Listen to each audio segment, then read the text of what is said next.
In today's lecture, we will start from where we left in the last lecture, and then we'll solve some problems and then we'll learn some concepts. So, till last lecture we have learned the concepts of tangents and normals. Now, in main syllabus, all standard forms, shifted forms, characteristics, asymptotes and tangents, only till here main syllabus is there, but in advanced you will have normals and chords also. So, if you want to score high in mains level, you do not need to study normals and chords, you just have to learn the basic ideas of tangents only. Okay. But normals and chords are not that tough. If you learn well, if you prove all formulae on your own and solve some problems, you will master these topics also. Okay. So, we will start with some problem solving and then we will learn some chords and properties also if time permits. Okay. Come on. So, there is one question here. Two circles of radii 6 and 4 touch each other externally. If a variable circle touches both of them, that also must be externally. Show that the locus of its center is a hyperbola and find the eccentricity. So, here it is better to first draw the diagram and try to understand what exactly is the situation. So, in coordinate geometry always diagram will help you in formulating the method, in algorithmizing the method. Okay. So, suppose let us say there is one circle here, the radius is given as 6 units.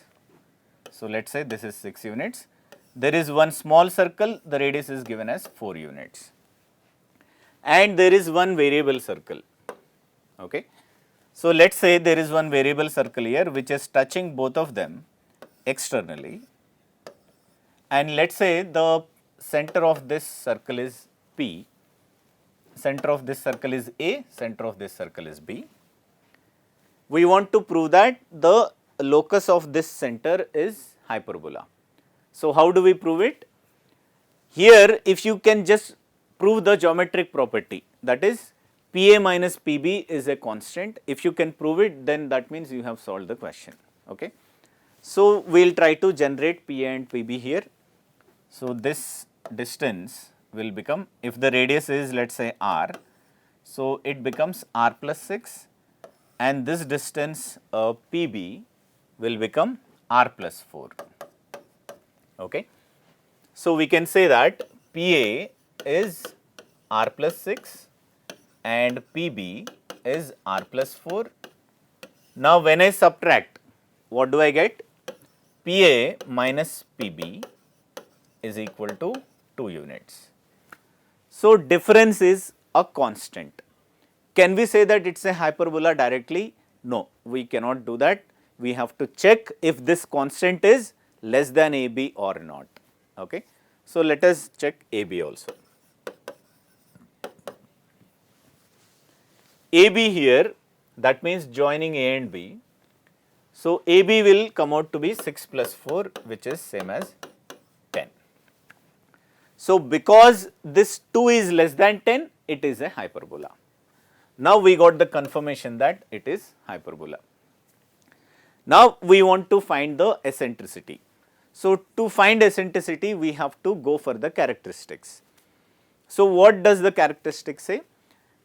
This PA minus PB, it must be equal to 2AE, sorry, that must be equal to 2A, my mistake. This must be equal to 2A, and the distance between A and B, these two fixed points, these two are going to be foci.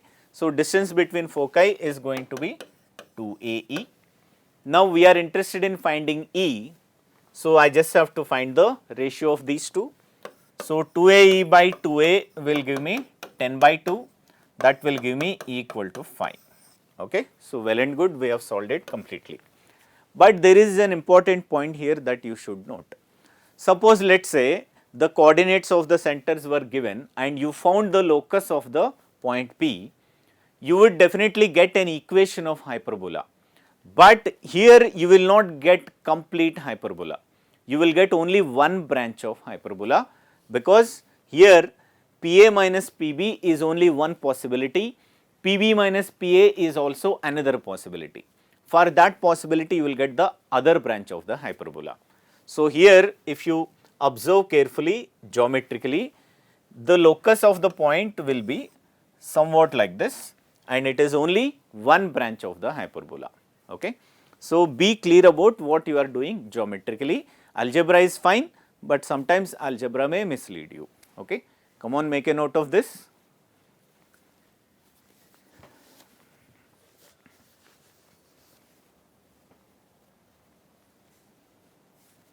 Okay. So can we move on to the next question now? An asymptote of hyperbola is given and the line cuts the hyperbola at only one point. If the hyperbola passes through a point, then find its equation. So one asymptote is already given, we do not know the other asymptote. So how do we proceed? For that you need to understand a property. Any line that is parallel to any one of the asymptotes cuts the curve at only one point. So any lines parallel to the asymptotes cut the curve at only one point. Now any other line, if they cut at 2 points, else they will not cut. So here this is actually giving you one information that this line is parallel to the second asymptote. So we can take any line which is parallel to this as the required asymptote with some parameter lambda. We can calculate that lambda later on. Okay. So what is the conclusion here? We got the asymptotes. Using asymptotes, we want to generate the equation of the hyperbola. So how do we do that? We write L1 L2 plus lambda equal to 0. By doing this, we can get the equation of hyperbola. Okay. So let us do this. So if I take the asymptote, first asymptote, it is already given, so I can just take it as x plus y plus phi, and if I take the second asymptote as 2x plus y plus some constant a. So here I got L1 into L2 and I need to put one lambda. This becomes the equation of the hyperbola. Okay. So here basically the idea is to put one extra constant here, that is it. Okay. Now there are 2 points which are on the hyperbola, just put those 2 points and calculate a and lambda.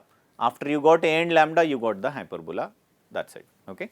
So how do we do that? Just put the points. So if I put 2 comma 1,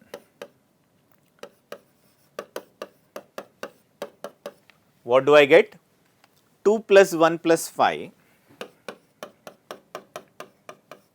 into 4 plus 1 plus a plus lambda is equal to 0. So this is going to give me lambda plus, what is the value here? Here it is 8, here it is a plus 5. So 8 into a plus 5, this must be equal to 0. Again, by substituting the point which is minus 1 comma minus 1, what do I get? So here I am going to get minus 1 plus 5, and here minus 2 minus 1 plus a plus lambda, this must be 0. So this will give us lambda plus a minus 3 into, here I am getting 3. So 3 into a minus 3, this must be 0. Now I want to solve for a and lambda. So if I subtract, I can get a, and then if I put a, I can get lambda. So let me just subtract first. So what do I get? If I subtract this, I will get 8a minus 3a is going to be 5a, and 8 into 5 40, 3 into 3 9, 40 minus minus 9 is plus 49 equal to 0. So a is minus 49 by 5, and if I just put it there, I can get the value of lambda also. So here minus 49 by 5, 5 into 3 is 15, 49 plus 15 is how much? It is 64. So 64 into 3 by 5, so lambda is going to be 64 into 3 by 5. If I just substitute them, I will get the equation of hyperbola. Okay. So the main idea here is to understand this idea that any line parallel to asymptote cuts the curve at only one point. Okay.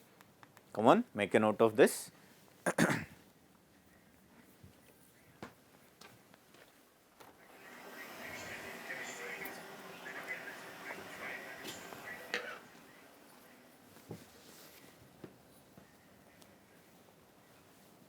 Okay. So, can we move on now to the next question? Okay. So, here question is find all values of k for which this equation represents a hyperbola. Here if you notice, this looks like a distance formula. So, suppose let us say I take a point A as 1, 2, I take a point B as -2, 6 and P as a variable point which is x, y. So, what does this equation represent? It is representing mod of PA minus PB is equal to k square minus 6k. Okay. So, difference of the distances of a variable point from two fixed points is always a constant. Does it give a hyperbola? Not always. This constant must be less than AB. So, this constant must be less than AB, that is the condition. So, that means we can just apply this condition and solve for k. But wait a minute, before you do that, remember that LHS is having modulus. If LHS has modulus, it means RHS also must be a non-negative number. Okay. So, which means k square minus 6k, it must be greater than 0. Of course, difference must be equal to a positive constant. Also, it must be less than AB. Now, what is AB? We can calculate AB using distance formula. So, AB is going to be 1 minus -2 whole square, which is 3 square, 2 minus 6 whole square, which is 4 square. So, it is going to be 5. So, with this we will get some inequalities and we just have to solve them. Okay. So, suppose let us say if I take this LHS. So, there are two cases here, k square minus 6k must be greater than 0. So, we can solve this using wavy curve method or simple algebra. So, what do we get? K is belonging to minus infinity to 0 union 6 to infinity, and similarly the right side. So, that is k square minus 6k must be minus 5 must be less than 0. Now, if we solve this, we are going to get two roots. Okay. So, how do we get the roots? Here I am going to use this completing square method. Okay. So, this must be minus 9. Okay. So, here you can see that it is going to be very simple answer, which is there are two roots here. So, k is equal to 3 plus minus root of 14. So, here I am getting the values like k must be belonging to 3 minus root 14 to 3 plus root 14. Okay. But can we conclude that this is the answer? No, we can't. We have to also make sure that this is a positive number. Okay. So, by applying both, we have to take the intersection. Okay. So, then intersection will give us these values. So, the answer must be 3 minus root 14 to 0 union 6 to 3 plus root 14. So, only for these values of k, this equation will represent a hyperbola. Okay. So, this way we can solve the problem using the basic fundamentals. Come on, make a note of this.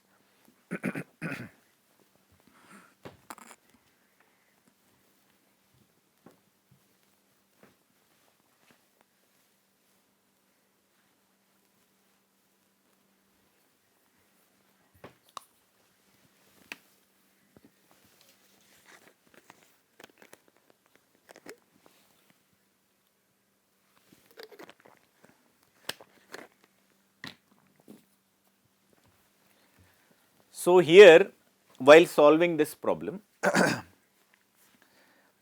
one is that for this to be hyperbola, this constant must be less than AB. Second is, based on the validity of the algebraic validity of the statement, we generated the other side of the inequality also. Okay. So, this must be an always process, default process in your mind, or it shall always be in the backdrop of your mind. So, whenever there is LHS and RHS, you should always think about the validity of that statement. Is it mathematically valid, or will it be mathematically invalid sometime? So, you need to consider all these cases and you need to solve the problems. Okay. Come on, next. So, in any hyperbola, prove that the tangent at any point bisects the angle between focal distances of the point. So, how do we do this? Let us take one hyperbola. So, let us say these are the foci. So, let us say this is S, this is S dash, and let us say there is one branch of the hyperbola here, and there is one point here at which I am drawing a tangent. This point is, let us say, P. I am joining S dash with P and also S with P. And here we have to prove that this tangent is bisecting the angle between PS and PS dash. So, that means this angle must be, these two angles must be equal. So, if we want to prove that a line is an angle bisector, there are two approaches. One approach is check if it is forming a triangle or not. If there is a triangle there somewhere, if you by some construction or something, if you are able to make a triangle, then you can apply the property of angle bisector and prove it. The other idea is, let us say you are not able to make a triangle, then you have to apply the angle between lines and solve it. So, applying angle between lines is somewhat lengthy because of the formulae of tan theta equal to mod of m1 minus m2 by 1 plus m1 m2 being involved. So, that is why we try to avoid that angle between lines concept. We try to use only the triangles concept. So, now what is the concept of this triangle? Angle bisector divides the opposite side in the ratio of the other two sides. For example, if I take this point as, let us say, Q, then we need to prove that TPT, TPT means not Tirupati, TPT means to prove that. Okay. So, to prove that PS dash by PS is equal to S dash Q by QS. We have to prove this. Now, we know already formulae for PS and PS dash. Those are the focal distances. Even if you do not remember formulae, it is still easy, you can generate it using the definition of the hyperbola. Okay. For example, let us say I want PS dash. PS dash is equal to, it will be E into the distance of P from the directrix. So, this corresponding directrix is going to be x equal to minus a by E. So, let us say if I take the P as x1 comma y1, I can take any point. Okay. So, if I take P as x1 comma y1, then the distance of P from this is going to be x1 plus a by E. So, x1 plus a by E into E will give me PS dash, which is going to be Ex1 plus A only. This you might have seen as a formula, but even if you do not remember it, it does not matter, you can generate it on your own. Okay. Now, this is for the explanation, but I am going to take the point as A sec theta comma B tan theta. Okay. So, then that means this PS dash, I am taking LHS. So, PS dash will become A sec theta into E plus A. Similarly, PS will become, so similarly PS will become Ex1 minus A. Okay. So, that means it becomes A into sec theta into E minus A. If we simplify this, we are going to get E plus cos theta by E minus cos theta. This is our LHS. Now our job is to prove that S dash Q by Qs is also in the same ratio. Now how do we get Q? We can get Q by taking the x-intercept of the tangent. So I can write this tangent as x by a sec theta minus y by b tan theta equal to 1. So that means here if I put y equal to 0, I can get x.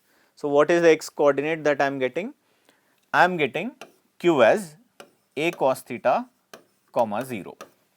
Now we know that S dash is minus AE comma 0 and S is AE comma 0. So we can directly take the difference and get the distances. So let me just get the RHS here. So RHS equal to, what is the distance of S dash Q?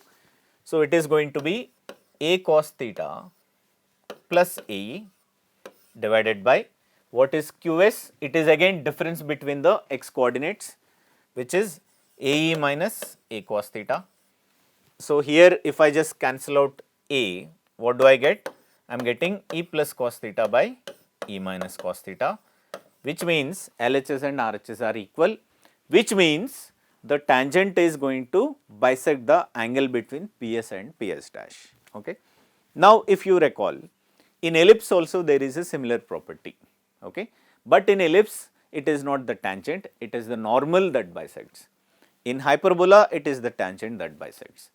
But if you look at the process is same in both of them, okay. So I hope you guys are liking these methods. Come on, take a copy of this.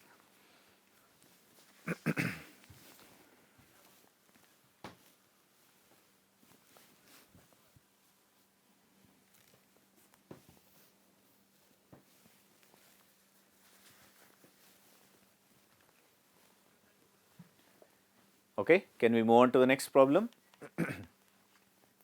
So here find the equation and length of common tangent to the hyperbolas. So here two hyperbolas are given and we have to find the equation of common tangent and also the length of that common tangent. Now look at this, there are two ways of solving it, I will explain both ways. So look at these two equations. Is there any pattern that you see? Is there anything that you can algebraically make out? You can observe that when I swap x and y, this is called as swapping of x and y, then I will get the next one. That means x and y are interchanged. So in place of x, y is coming, in place of y, x is coming. So whenever this transformation is used, whenever x and y are interchanged, then it means geometrically the graph is reflected about y equal to x line. So if we reflect the first graph about y equal to x line, we will get the second graph. If we reflect the second, we should get the first. So that means these two curves are symmetric about y equal to x line. This is point number 1. Now point number 2. If you observe that any two curves are reflections of each other about y equal to x line, then that means the common tangents or common chords if possible, if they exist, they also must be symmetric with respect to y equal to x line. Now is there any one single line which is symmetric about y equal to x line? No, there could be many lines. Now again, if there is, let us say, one line which is symmetric about y equal to x line, what could be the slope of that line? 1 or minus 1. There are only two possible slopes of lines which are symmetric about y equal to x line. So conclusion is, if there exist common tangents, if they exist, the slopes must be 1 or minus 1. That is it. This gives us clear cut approach for problem solving. So here I solved the 50% of the problem with simple geometry and the pattern of the algebra. But again there is algebraic approach also. So let me also explain that with respect to the slopes, and at the end we will converge and we will solve the later part. Okay. So suppose let us say we want to solve this algebraically. Let us say there is this symmetry is not there. Then how do we do that? For that we write the equations of tangents in slope form. So that means for this hyperbola, the equation of tangent will be, okay, so I'll just write them here. So for the hyperbola x square by a square minus y square by b square equal to 1, the equation of tangent is going to be y equal to mx plus minus root of a square m square minus b square. Okay. Now I am solving it in a generic way, later on we can use it. Okay. Now if I swap x and y here, so what am I getting? Y square by a square minus x square by b square equal to 1. Okay, so here there is something that you should note, that these two hyperbolas are not conjugates of each other. They are definitely not conjugates. They are just reflected hyperbolas about y equal to x line. Conjugates are different. Okay. So now for this hyperbola, what will be the tangent? So because you notice that there is this reflection about y equal to x line, you can use this idea. This idea I have also discussed in my lectures of parabola. In my parabola, y square equal to 4x, x square equal to 4ay. How to convert a tangent of this curve to tangent of that curve. I have explained this in details. Same process I am going to use here. So that means whenever we swap x and y, what happens to the equations? So let us say initial equation is y equal to mx plus minus root of a square m square minus b square. Now when I am swapping these two, what will happen to this equation? In place of y, x must come. In place of x, y must come. And in place of m, 1 by m must come. Because earlier the slope is dy by dx, now the slope is dx by dy, because the variables are swapped. So that means here in place of m, you have to put 1 by m. Okay. So I hope this is clear. So this will give us an equation which is y equal to mx plus minus root of a square minus b square m square. Okay. So I hope this is clear. So this way we can generate the equations whenever we require. Now same process and same transformation I used in parabolas from going from y square equal to 4x to x square equal to 4ay. You try to recall those ideas and use them as and when required. So that means here the tangent will become y equal to mx plus minus root of a square minus b square m square. Okay. Now if these two curves have a common tangent, these two curves, if they have a common tangent, then algebraically the equations must match. Already here y and mx terms are matching. So the constant must match, which is the y-intercept.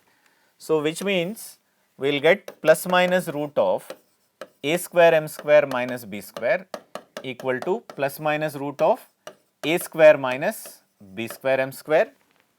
Now if I square this both sides, what do I get? A square m square minus b square equal to a square minus b square m square. Now take all m to the one side and take all constants to the other side. So we get a square plus b square into m square is equal to a square plus b square, and this gets cancelled and we get m square equal to 1, which means m equal to plus minus 1. You see, same thing has matched here. Okay. So this entire process I have simplified using the geometry here, but even otherwise if geometry is not involved, if symmetry is not involved, you can also find the common tangents using these ideas. And here while writing the slope form, I also have explained this transformation which will help you at later stages. Okay. So now coming to this, now that we got the slopes, and there are two possibilities of slopes here. If I put both of them, I will be getting total 4 common tangents. So if I put them here, what do I get? Y equal to plus minus x plus minus root of a square minus b square. Now here a square is 16, b square is 9, so it becomes 7 here. Okay. So these 4 are the equations of tangents. Okay. So, we got 4 common tangents and here are the equations of those 4 common tangents. Now, what is the question? Now, the question is also to find the length. We have got the equation till now, but now we have to calculate the length of that common tangent. So, how do we find the length? For that we will use another idea. Okay. So, before that please make a note of this. Okay.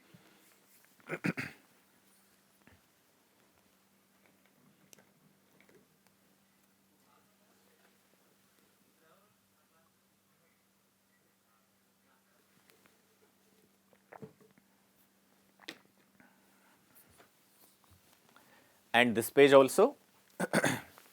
Okay. So, now how do we find the length? To find the length, let us assume that on this curve,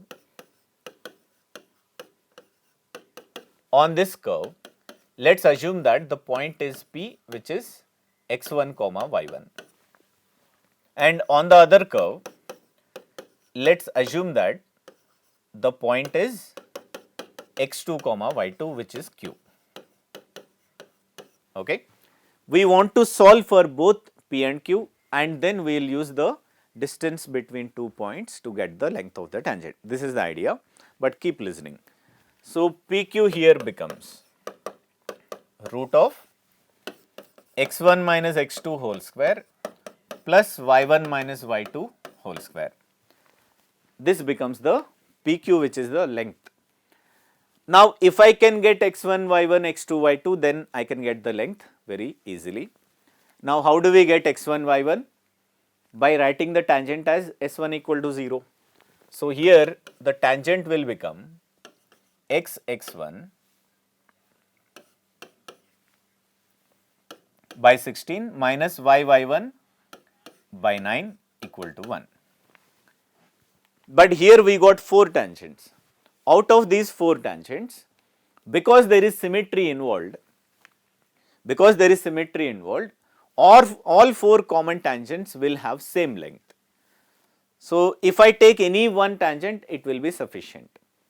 So, I will take the most easiest form, which is x plus y equal to root 7. So, I took the slope as minus 1 and out of these two plus minus signs, I took the plus sign. Okay.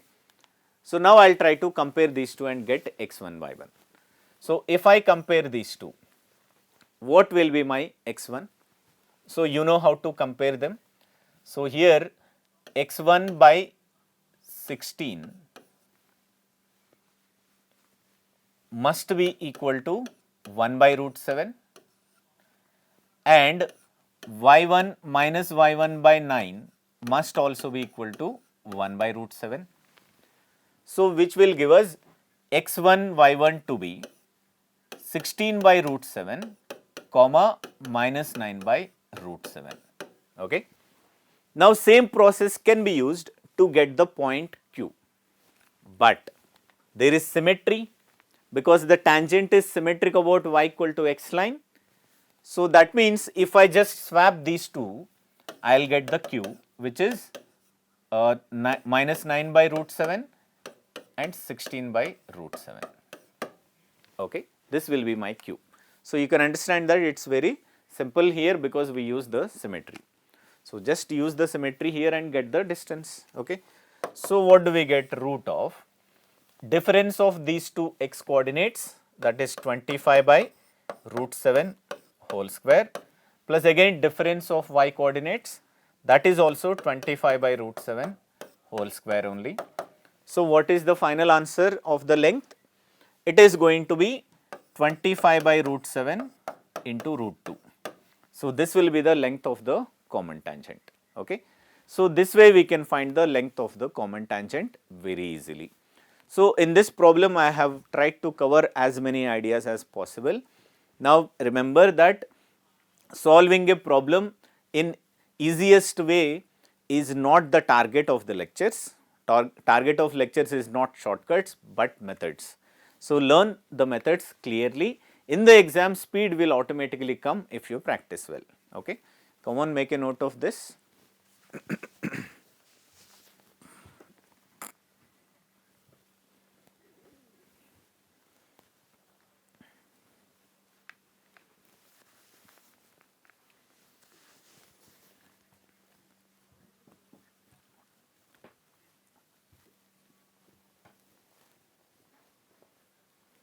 Okay, can we solve the next problem? So, prove that the line will be normal to the hyperbola if this condition is valid. So, how do we do this? For tangent we have formulated it, we formed a condition for tangency, but for normal how do we do that? We start with the same process the way we have proved them.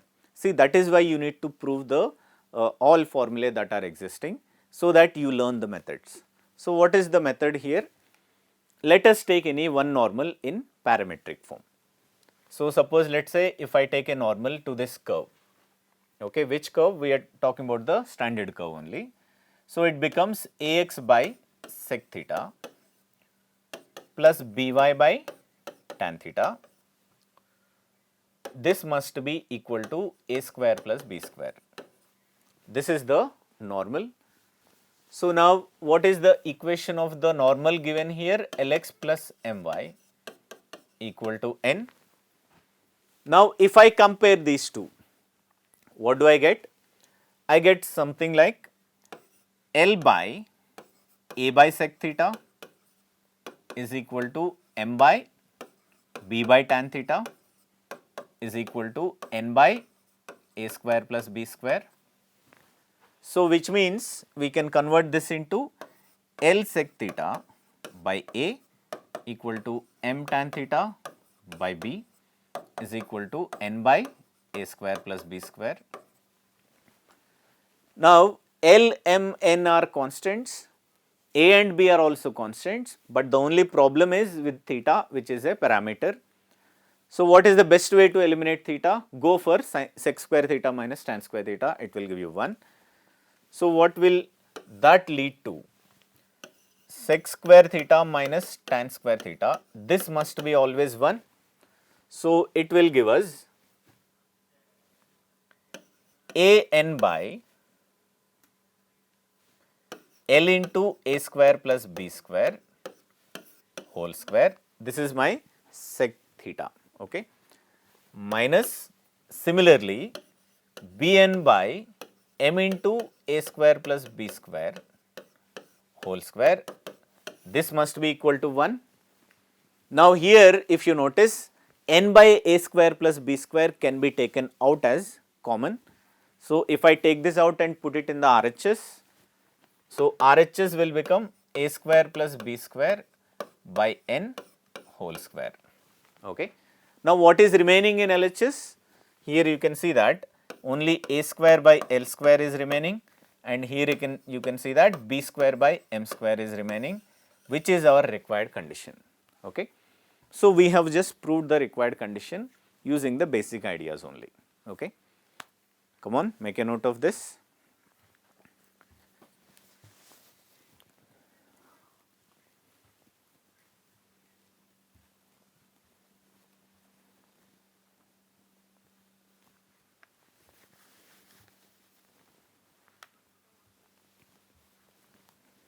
Okay. Can we move on to the next question? So, next question is, a normal to the hyperbola meets x and y axis at a and b respectively. Find the locus of the point of intersection of the straight lines drawn through a and b, but perpendicular to x and y axis. So, let me just take one branch of hyperbola. So, let us say I have taken one branch here and there is one normal here. Okay. So, let us say this is my normal and there is y axis here. Okay. Let us say this is y axis, this is x axis. Now, the normal is intersecting x axis at a point A, it is intersecting y axis at a point B, and from A and B we are drawing perpendicular lines. So, let us say from B I draw one perpendicular line. So, it will be somewhat like this, and from A if I draw one perpendicular line, it will be somewhat like this. So, there is this point of intersection here, we can name it as Q. Okay. We want to find the locus of Q. So, how do we do that? If you observe, QA is nothing but the ordinate. Ordinate means perpendicular drawn to x axis. QB is nothing but abscissa which is perpendicular drawn to y-axis. Also notice that because angle between x and y-axis is 90, so these 4 points are forming a rectangle here.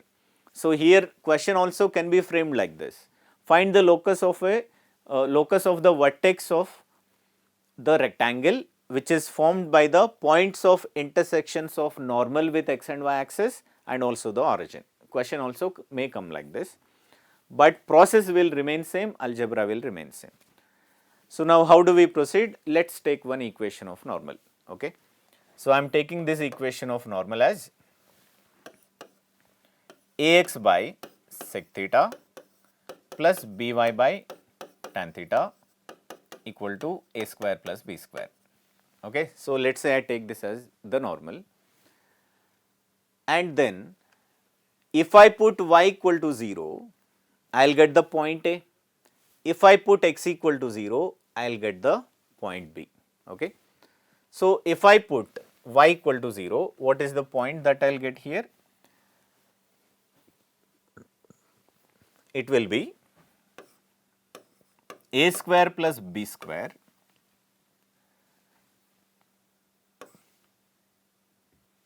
by a cos theta, okay, or sec theta also we can take, comma 0.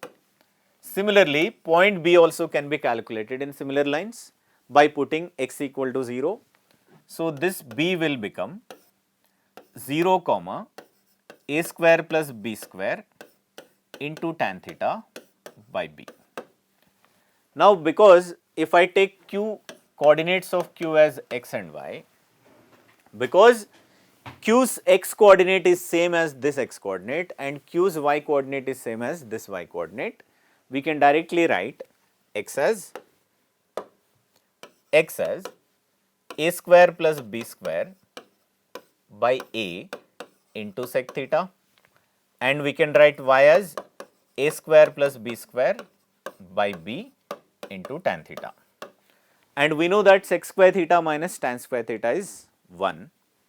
So that means we can write here that ax whole square minus by whole square is going to be a square plus b square whole square. I have just applied sec square theta minus tan square theta equal to 1 and got this. Okay. So now till here I have solved this problem in a generic way by taking a and b. Now I will put the values of a and b.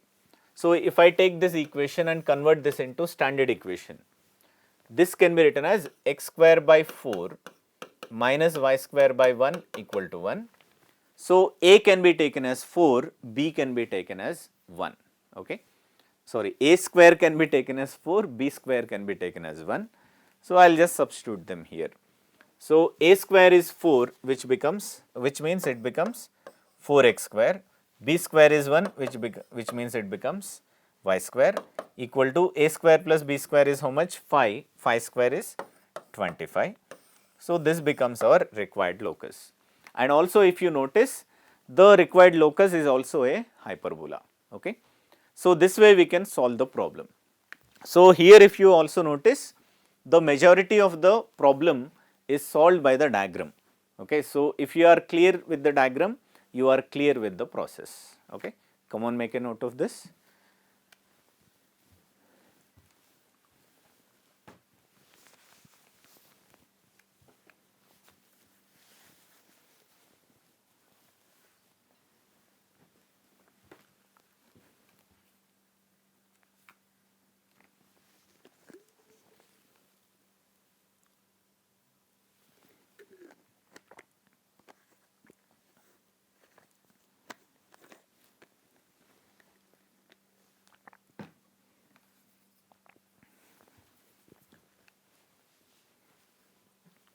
Okay. So with this we close the problem solving session and we will start with the theory session. So if you notice, the questions on normals are actually easy level questions, especially in the chapters ellipse and hyperbola. So even at advanced level, you do not need to struggle through so many processes, so many questions or formulae. If you just remember the basics and if you learn methods, you can solve all questions of normals easily. Okay. Now we will learn some concepts of chords.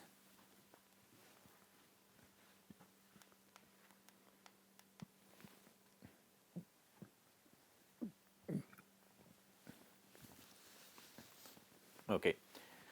So here if the midpoint is given, midpoint of chord is given as x1 comma y1, equation of chord is s1 equal to s11.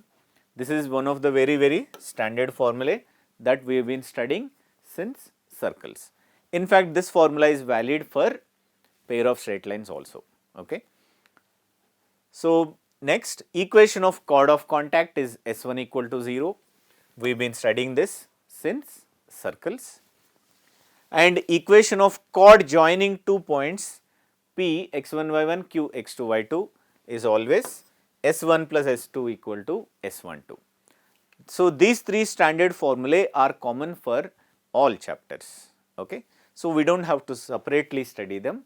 This becomes our common knowledge now. Okay. Next. So equation of chord joining two points, if points are taken in parametric form, can be written this way. So now it is little bit confusing, but if you recall the pattern of all curves, it is going to be easy to remember. For example, let me explain it here.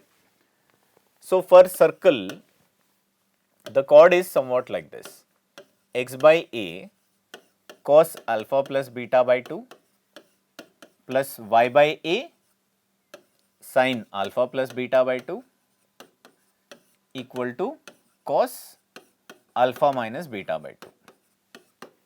This is the chord for circle. Now let us write it for ellipse also.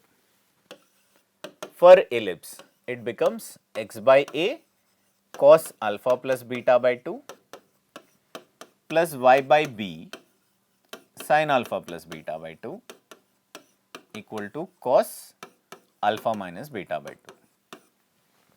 Now you see the pattern, it is exactly same. Pattern of angles is same, but only thing is, in place of b here, a is coming in circles. It is easy to remember. Now in hyperbola also, it is easy to remember because there is a direct connection.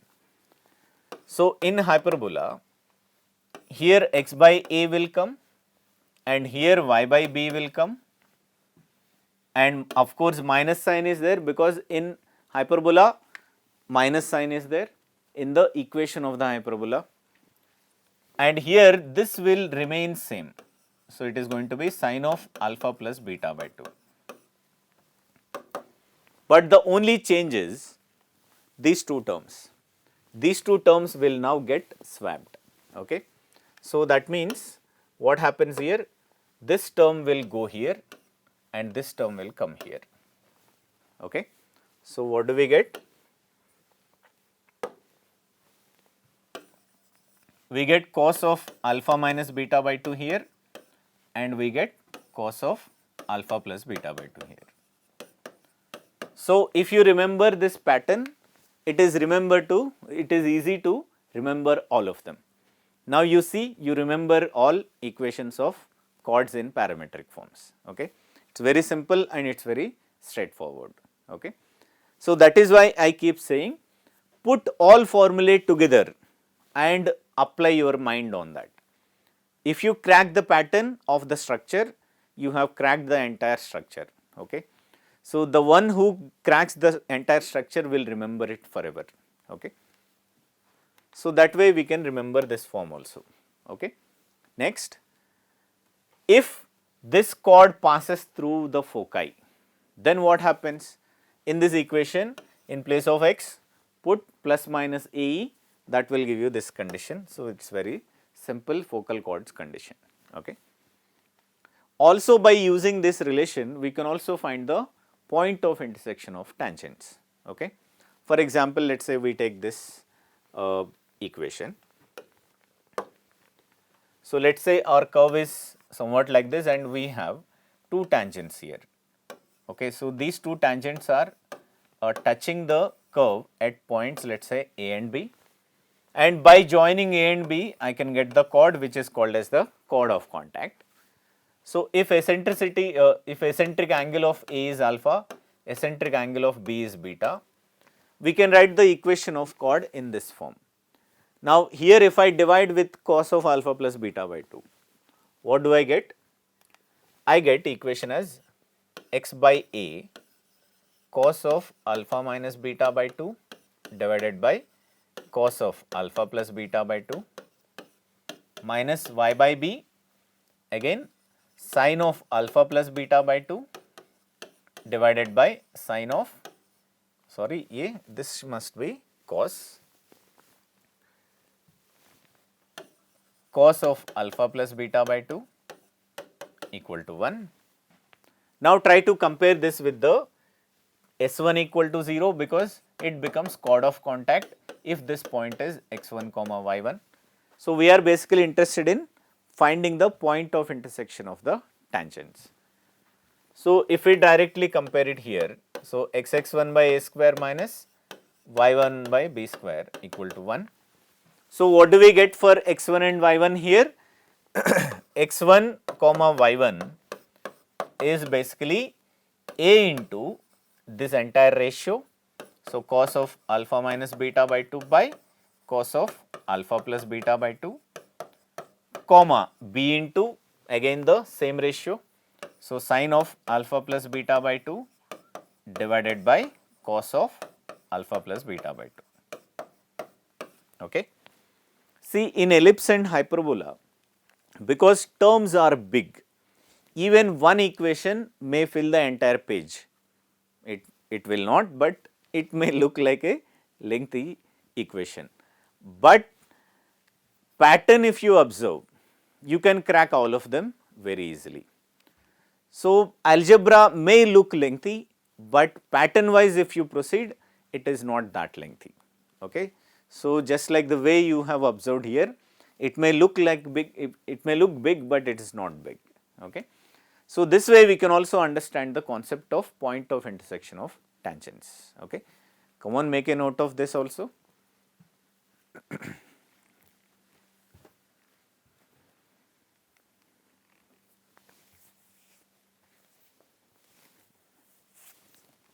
Okay. So, now can we proceed? So, next concept is equation of diameter. So, we know the definition of diameter, it is the locus of midpoint of family of parallel chords. If the slope of parallel chords is m, can we find the equation of diameter? We have done this for ellipse, we will also do it for hyperbola. Okay. But before that, let me explain the pattern. If the chords are having slope m,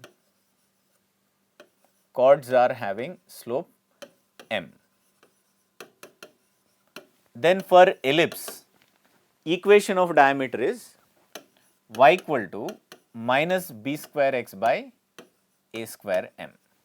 You remember this formula? For hyperbola, can you predict the formula directly? Because earlier I said, when it comes to equations, not lengths, in lengths it may be same. For example, length of lattice rectum is 2b square by a in both of them, and distance between foci is 2ae. Now, there could also be some properties where some lengths are multiplied and it is equal to b square or something. So, when it comes to lengths, it may remain same, but when it comes to equations, in place of b square, minus b square comes. So, the equation we can directly predict, it is going to be b square x by a square m. We can directly predict the equation because we observed the pattern of the equation of the hyperbola in the first lecture. In the first lecture, we observed that for ellipse and hyperbola, the only difference is in place of b square, minus b square is coming. Okay. So, that is the idea here, but we can also derive it using the standard form. Okay. So, if the locus point is, let us say, h comma k, because this is midpoint of the chord, we can take S1 equal to S11 as the equation of the chord. So, that will give us xh by a square minus yk by b square minus 1 equal to h square by a square minus k square by b square minus 1.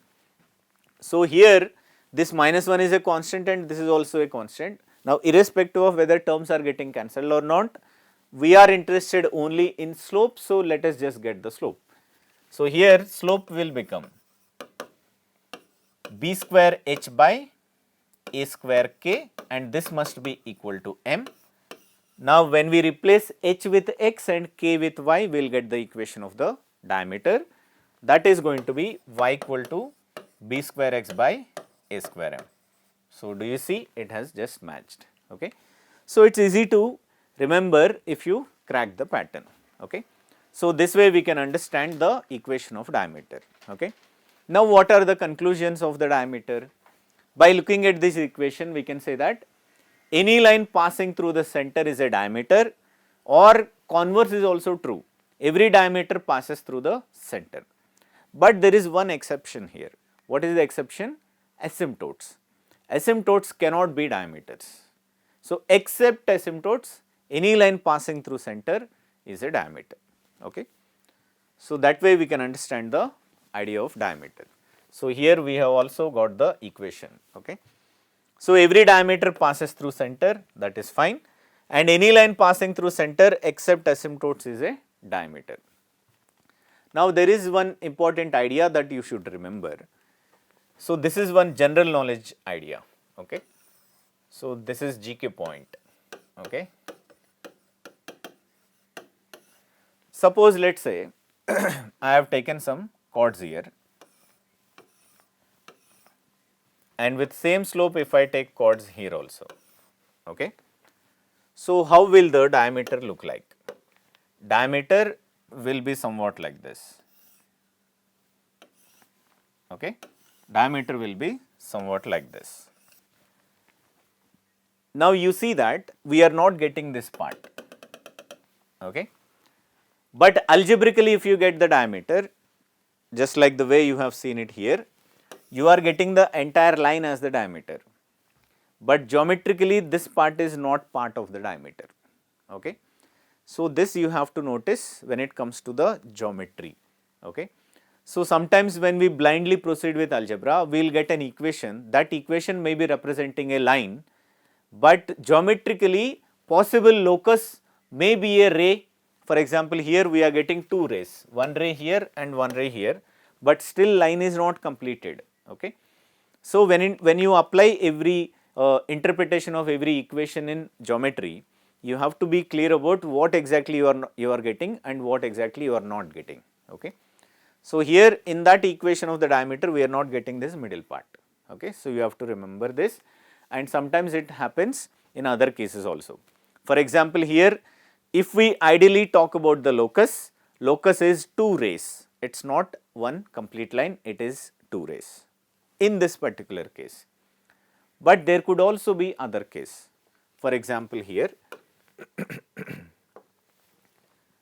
so I will just take a different color. Let us take orange.